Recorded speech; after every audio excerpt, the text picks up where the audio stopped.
स्वागत है आपका आपके अपने यूट्यूब चैनल ग्रेडली एम क्लासेस में। तो आज हम फर्स्ट एड एंड हेल्थ की फिर से अगला क्लास लेकर आए। First aid and health CO curricular के अंदर आता है, जिसका हम पार्ट 6 पढ़ चुके हैं। ये पार्ट 7 है। ये बीए बीएससी और बीकॉम के स्टूडेंट के लिए है जो कि सेकंड सेमेस्टर पर है। इससे पहले 6 पार्ट पर हमने 300 प्रश्न किए हुए हैं, जिनको आप हमारे चैनल की प्लेलिस्ट पर जाकर देख सकते हैं, या तो मैं डिस्क्रिप्शन पर लिंक डाल दूंगा, आप वहां से जाकर भी देख सकते हैं। तो ये 500 एमसीक्यू की सीरीज चल रही है, जैसे कि आपको पता ही है। इस पर एग्जाम के मोस्ट इंपॉर्टेंट और मोस्ट रिपीटेड क्वेश्चन लिए हुए हैं हमने, जिससे कि आप पेपर पर 100% कर पाएँ। तो चैनल को सब्सक्राइब जरूर कर लें क्वेश्चन पढ़ाने से पहले। और यदि आप इस क्वेश्चन के PDF चाहते हैं तो उसके बारे में मैं आपको वीडियो के आखिर में बता दूंगा, आपको कहाँ से मिलेंगे। चैनल पर नए हैं तो चैनल को सब्सक्राइब जरूर करें। तो चलिए फर्स्ट एड एंड हेल्थ के आगे के 50 क्वेश्चन शुरू करते हैं। यहाँ पर आपको 301 से क्वेश्चन देखने को मिलने वाले हैं। तो चलिए अपने प्रश्न देखते हैं।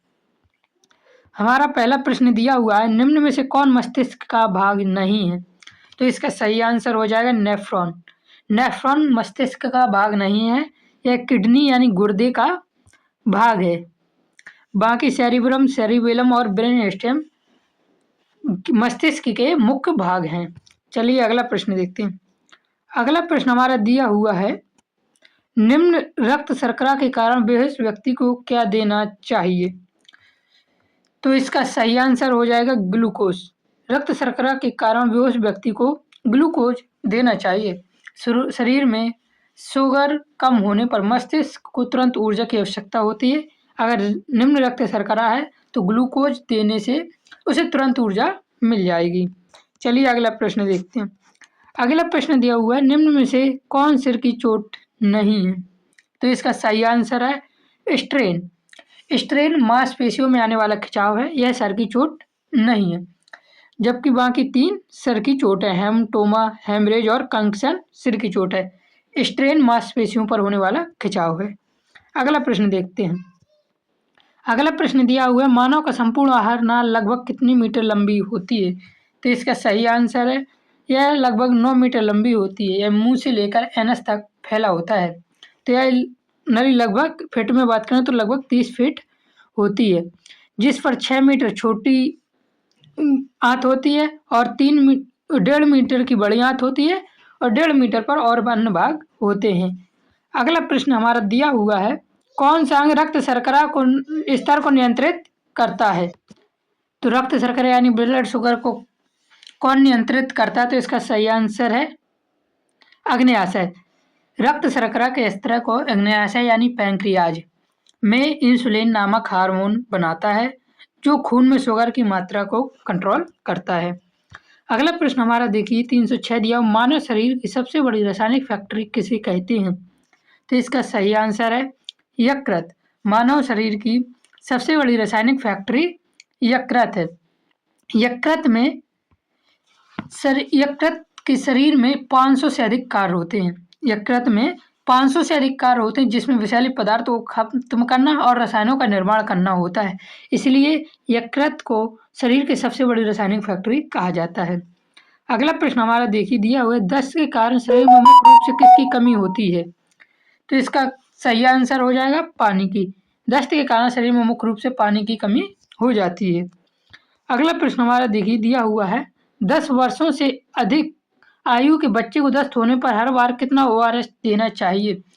तो 10 वर्ष से अधिक आयु के बच्चे को दस्त होने पर हर बार 200 ml ORS देना चाहिए।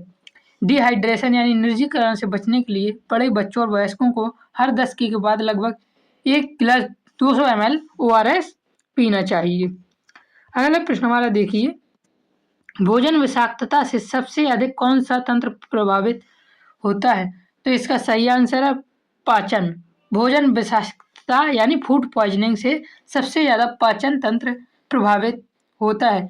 दूषित भोजन सबसे पहले पेट और आंतों पर हमला करता है, जिससे उल्टी और दस्त होने शुरू हो जाते हैं। अगला प्रश्न हमारा दिया हुआ है, त्वचा की बाहरी परत को क्या कहते हैं? तो इसका सही आंसर हो जाएगा एपिडर्मिस। त्वचा की बाहरी सतह को कहते हैं।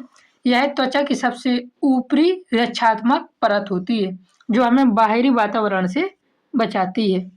अगला प्रश्न हमारा दिया हुआ है, सूर्य की पराबैंगनी किरणों से होने वाली जलन को क्या कहते हैं? सूर्य की पराबैंगनी होने वाली किरणों से होने वाली जलन को सनबर्न कहते हैं। तेज धूप में लंबे समय तक रहने से त्वचा लाल होकर जल जाती है, इसे ही सनबर्न कहा जाता है। अगला प्रश्न दिया हुआ है हमारा, निर्जलीकरण या अत्यधिक गर्मी से होने वाली थकावट को क्या कहते हैं? तो इसका सही आंसर हो जाएगा हीट एक्सॉशन। निर्जलीकरण, डिहाइड्रेशन या अत्यधिक गर्मी से होने वाली थकावट को हीट एक्सॉशन कहते हैं। यह लू लगने की शुरुआती अवस्था होती है जिसमें शरीर बहुत अधिक पानी और नमक खो देता है, जिससे हमारे शरीर में पानी और नमक की कमी हो जाती है। अगला प्रश्न हमारा दिया हुआ है, शरीर का तापमान 98.6 डिग्री से फ़ारेनहाइट से अधिक होने की स्थिति क्या कहलाती है? तो इसका सही आंसर हो जाएगा ज्वर यानी फीवर, फीवर यानी बुखार। 98.6 डिग्री फ़ारेनहाइट से अधिक होने की स्थिति को हम बुखार माना जाता है। अगला प्रश्न दिया हुआ है, जहर शरीर में किन माध्यमों से प्रवेश करता है? तो निगलने से, श्वास से और त्वचा द्वारा, तीनों से हमारे शरीर में प्रवेश कर सकता है। अगला प्रश्न हमारा दिया हुआ, निम्न में से कौन विषाक्तक पदार्थ नहीं है? तो इसका हमारा सही आंसर हो जाएगा मीठा पानी।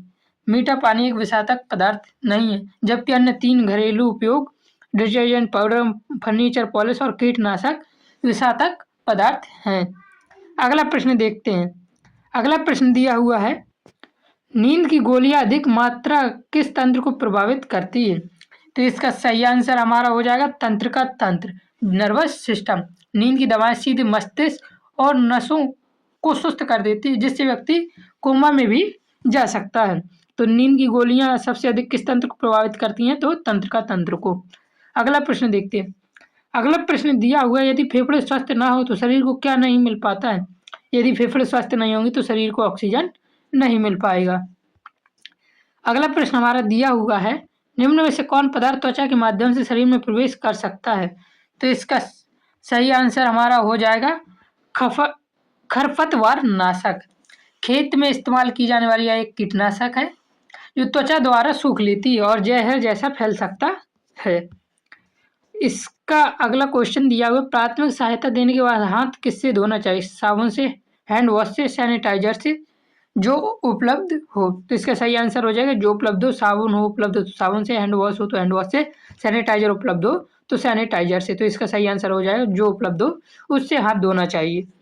अगला प्रश्न हमारा दिया हुआ है, कीड़े के काटने पर खुजली हो तो क्या करना चाहिए? कीड़े के काटने पर अगर खुजली हो तो बर्फ लगाएं, बेकिंग सोडा का लेप लगा सकते हैं, एंटीसेप्टिक लगा सकते हैं। अगला हमारा क्वेश्चन दिया हुआ है, सांप के काटने पर शरीर का रंग कैसा हो सकता है? तो सांप के काटने पर शरीर का रंग नीला पड़ जाता है। आपने टीवी में ये देखा होता है। जहर के कारण खून में ऑक्सीजन की कमी या रक्त के थक्के जमने से क्या होता है, प्रभावित जो हिस्सा होता है वह नीला पड़ने लगता है। अगला प्रश्न दिया हुआ है, जानवर के काटने पर प्राथमिक उपचार क्या है? तो जानवर के काटने पर प्राथमिक उपचार है घाव को साबुन व पानी से धोना चाहिए। अगला प्रश्न देखते हैं।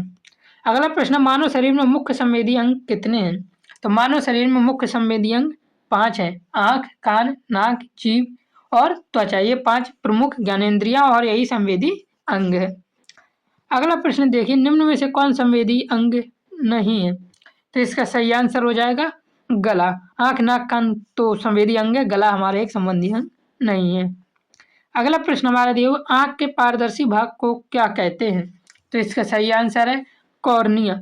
आँख के पारदर्शी भाग को कॉर्निया कहते हैं। कॉर्निया आँख की सबसे बाहरी पारदर्शी परत है जिससे प्रकाश अंदर प्रवेश करता है।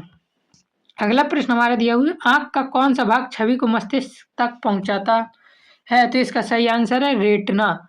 आँख का रेटिना भाग छवि को मस्तिष्क तक पहुंचाता है। रेटिना पर बनने वाली छवि को क्या कहते हैं? ऑप्टिक नर्व कहते हैं। रेटिना पर बनने वाली छवि को ऑप्टिक नर्व कहते हैं। ऑप्टिक नर्व छवि को ऑप्टिक नर्व के माध्यम से मस्तिष्क तक भेजा जाता है। अगला प्रश्न हमारा दिया हुआ है, कान सुनने के अलावा और किसमें सहायक है? तो कान सुनने के अलावा संतुलन और बैलेंस के लिए सहायक है। आंतरिक कान में ऐसे तरल पदार्थ होते हैं जो शरीर का संतुलन बनाए रखने में क्या करते हैं? मस्तिष्क की मदद करते हैं। अगला प्रश्न दिया, कान के बाहरी भाग को क्या कहते हैं? कान के बाहरी भाग को पिन्ना कहा जाता है। कान का वह हिस्सा जो हमारे बाहर से दिखाई देता है पिन्ना कहलाता है। यह ध्वनि तरंगों को इकट्ठा करने लगता है। अगला प्रश्न दिया है, शून्य और संतुलन की इंद्रिय किस भाग में होती हैं? तो इसका सही हो जाएगा, शून्य और संतुलन की इंद्रिय आंतरिक कान में होती हैं, यानी कान के आंतरिक भाग में होती हैं। सुनने के लिए कॉकलिया क्या होता है? सुनने के लिए कॉकलिया और संतुलन के लिए सेमी सर्कुलर होता है। सेमी सर्कुलर, लिखने पर न जाए, हमारी बातों को सुने। अगला प्रश्न दिया हुआ है, मानव शरीर का सबसे बड़ा अंग कौन सा है? तो मानव शरीर का सबसे बड़ा अंग त्वचा स्किन है। त्वचा पूरे शरीर को ढकती है, इसलिए इसे शरीर का सबसे विस्तृत और बड़ा अंग माना जाता है। अगला प्रश्न दिया हो, कौन सी वस्तुएं त्वचा में प्रवेश कर घाव बना सकती हैं? तो कांच, कील, कांटा उपयुक्त सभी हमारे शरीर पर प्रवेश कर यानी त्वचा पर प्रवेश कर घाव बना सकती हैं। अगला प्रश्न दिया हुआ है, बच्चे में हीट स्ट्रोक का मुख्य कारण क्या है? तो बच्चे में हीट स्ट्रोक का मुख्य कारण होता है अत्यधिक गर्मी। अत्यधिक गर्मी से बच्चे में क्या होता है? हीट स्ट्रोक हो जाता है। बच्चों का शरीर का तापमान जल्दी नियंत्रित नहीं कर पाता है, इसलिए तेज धूप में हीट स्ट्रोक का खतरा बड़ों से ज़्यादा होता है। अगला प्रश्न हमारा दिया हुआ है, स्कूल की फर्स्ट एड टास्क फोर्स में किसे शामिल नहीं करना चाहिए? तो बैंक मैनेजर का हम क्या करेंगे फर्स्ट एड टास्क में। अगला प्रश्न देखिए, अगला प्रश्न दिया, भारत में सड़क दुर्घटनाओं का मुख्य कारण क्या है? तो इसका सही आंसर है यांत्रिक कारण और मानवीय कारण दोनों। अगला प्रश्न देखते हैं, अगला प्रश्न, सड़क दुर्घटनाओं में मृत्यु किस आयु वर्ग में अधिक होती है? तो इसका सही आंसर है 15 से 29 वर्ष, क्योंकि 15 से 29 वर्ष के लोग ही ज़्यादातर हमारे सड़क में निकलते हैं गाड़ी और वाहन से। अगला प्रश्न देखिए, भारत में आपदा प्रबंधन की मुख्य जिम्मेदारी किसकी है?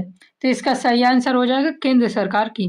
भारत में आपदा प्रबंधन की मुख्य जिम्मेदारी केंद्र सरकार की होती है। राष्ट्रीय आपदा प्रबंधन प्राधिकरण, जिसे हम NDMA बोलते हैं, क्या बोलते हैं? NDMA केंद्र सरकार के अधीन काम करता है, जो मुख्य नीतियों के लिए जिम्मेदार है। अगला प्रश्न हमारा देखिए, आपदा प्रबंधन के लिए केंद्र का नोडल मंत्रालय कौन सा है? तो इसका सही आंसर है गृह मंत्रालय। आपदा प्रबंधन के लिए केंद्र का नोडल मंत्रालय गृह मंत्रालय है, जिसे हम बोल सकते हैं मिनिस्ट्री ऑफ होम अफेयर्स। प्राकृतिक आपदाओं के दौरान राहत और प्रबंधन का मुख्य काम गृह मंत्रालय देखता है। अगला प्रश्न हमारा दिया हुआ है, भूकंप में उत्पन्न आपदाएं किस श्रेणी में आती हैं? तो भूकंप में उत्पन्न आपदाएं भूभौतिकीय या जिसे जियो फिजिकल बोल सकते हैं में आती हैं। भूकंप पृथ्वी की आंतरिक हलचलों का कारण है, इसलिए इसे भूभौतिकीय आपदा कहते हैं। अगला प्रश्न देखिए, नवजात शिशु जन्म के बाद सांस न ले तो क्या करें? तो इसका सही आंसर है, यदि नवजात शिशु जन्म के बाद सांस न ले तो पीठ रगड़ते हैं। शिशु की पीठ को हल्के से सहलाना, ये रगड़ने से उसके श्वसन तंत्र को उत्तेजना मिलती है और वह रोने या सांस लेने लगता है। अगला प्रश्न दिया, यौन शिक्षा किस आयु में आवश्यक है? तो इसका सही आंसर हो जाएगा यौन शिक्षा सभी आयु में आवश्यक है। अगला प्रश्न दिया हुआ, सही यौन शिक्षा किन रोगों से बचाव में सहायक है? तो इसका सही आंसर है HIV और एड्स। यौन से होने वाले संक्रमण ही यौन शिक्षा के रोगों में बचाव करते हैं। अगला प्रश्न हमारा दिया हुआ है, रक्त को फिल्टर करने वाला अंग कौन सा है?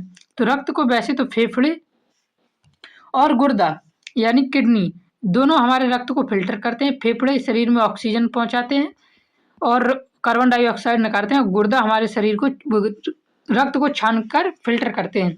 तो इस पर हम प्रायोरिटी गुर्दा को देंगे। जब गुर्दा नहीं होगा तो हम प्रायोरिटी फेफड़े को देंगे। तो रक्त को फिल्टर करने वाला अंग कौन हो गया? गुर्दा। अगला प्रश्न देखते हैं, कौन सा अंग अपशिष्ट को छानकर मूत्र बनाता है? तो इसका भी सही आंसर हो जाएगा गुर्दा, यानी किडनी अपशिष्ट को छानकर मूत्र बनाता है। अगला प्रश्न हमारा दिया हुआ है, जीवों की संख्या बढ़ाने की प्रक्रिया क्या कहलाती है? तो जीवों की संख्या बढ़ाने की प्रक्रिया प्रजनन या रिप्रोडक्शन कहलाती है। अगला प्रश्न हमारा देखिए, अगला प्रश्न दिया हुआ है, टेस्टोस्टेरोन हार्मोन किस अंग से स्रावित होता है? तो टेस्टोस्टेरोन अंग वृषण यानी टेस्टिस से स्रावित होता है। यह पुरुषों का मुख्य हार्मोन है जो वृषण में बनता है। टेस्टोस्टेरोन हार्मोन के कारण ही हमारा शरीर की छाती और शरीर अंग एक पुरुष जैसे लगते हैं। किसी में टेस्टोस्टेरोन की मात्रा कम होती है तो उसकी आवाज़ लड़कियों जैसी पतली-पतली हो जाती है। अगला प्रश्न हमारा दिया हुआ है, निम्न में से कौन नर प्रजनन तंत्र का अंग नहीं है? तो इसका सही आंसर है फैल्लोपियन नलिका।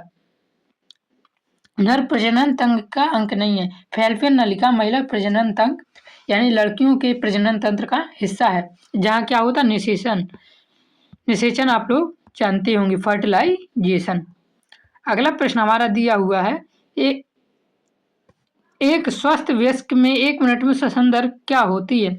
तो एक स्वस्थ व्यक्ति में श्वसन दर 12 से 18 बार के बीच होती है। अगला प्रश्न हमारा देखिए, अनेक अपशिष्ट पदार्थ किस प्रक्रिया से बाहर निकलते हैं? तो शरीर से अपशिष्ट पदार्थों का बाहर निकलना उत्सर्जन या एक्सक्रीशन कहलाता है। शरीर से हानिकारक और व्यर्थ पदार्थ जैसे पेशाब, पसीना को बाहर निकालने की क्रिया उत्सर्जन कहलाती है। अगला प्रश्न हमारा दिया हुआ है, गले में सूजन होने पर कौन सी परेशानी होती है? दर्द, जलन, खुजली, गले पे सूजन होने पर ये तीनों परेशानी हो सकती हैं। अगला प्रश्न दिया हुआ है, धुआं किसका मिश्रण है? तो सही आंसर है गैस का और गर्म कणों का। धुएं में आधे जले ठोस कण और विभिन्न जहरीले गैस मिली होती हैं जो फेफड़ों के लिए हानिकारक होती हैं। तो दोस्तों हमने आपको ऐसे करके 7 पार्ट में 350 क्वेश्चन निपटा चुके हैं। अब आपके सिर्फ 3 पार्ट बचे हैं। तो इन तीनों पार्टों के साथ हम 500 क्वेश्चन की सीरीज खत्म करेंगे। आपको इन क्वेश्चन की यदि PDF चाहिए तो आप हमारे यूट्यूब के बायो पर जाकर लिंक दिया होगा हमारे टेलीग्राम का, आप वहाँ मैसेज करेंगे। मैसेज करने के बाद आपको PDF के लिए सिर्फ 9 रुपये का पेमेंट करना होगा। 9 रुपये के पेमेंट पर हमारे चैनल पर जितनी भी वीडियो आएंगी, जितने भी हम सब्जेक्ट पढ़ाएंगे, सबका एक्सेस आपको सिर्फ 9 रुपये पर मिल जाएगा। तो चैनल पर नए हैं तो चैनल को सब्सक्राइब जरूर कर लें। जय हिंद, जय भारत।